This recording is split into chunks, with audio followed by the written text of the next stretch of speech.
Agile leaders need to remember to renew yourselves. So what are we going to do about maintaining the agility within our workforce, even though it's a remote workforce?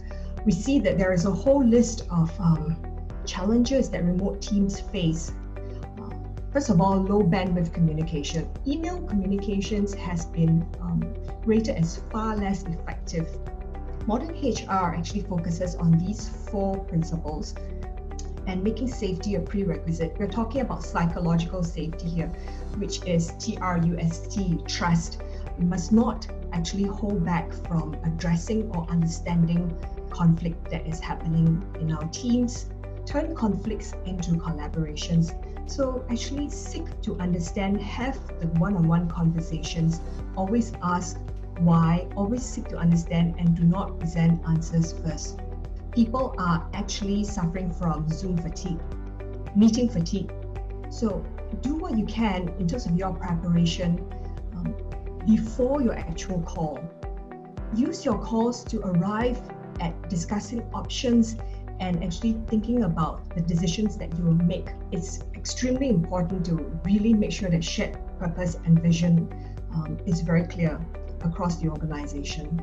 So teams that are empowered to actually make decisions, understand risk, especially in remote teams these days, are really going to benefit from adopting Agile principles. Instead of leaders saying that I know better and I have the answers, they need to learn to empower their teams. So how do we help them not to be stressed and not to be burned out?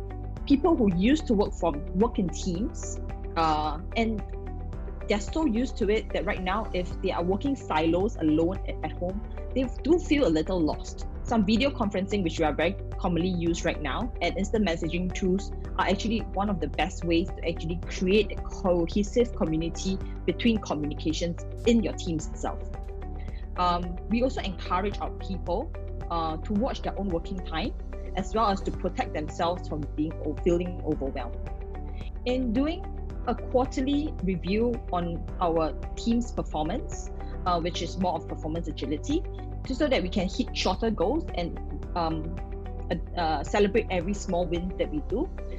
So choosing the right tool is actually very important. We need to understand, or you need to understand what company, the company that you are in, what functions do you need. Transparency is actually the number 1 contributing factor to employee happiness. Documents to be accessible everywhere, anywhere, especially right now, if they are working from home. We're also looking at how to remove possible paper processes. So more documents that is being stored in a shared system, which means that you will have lesser paper processes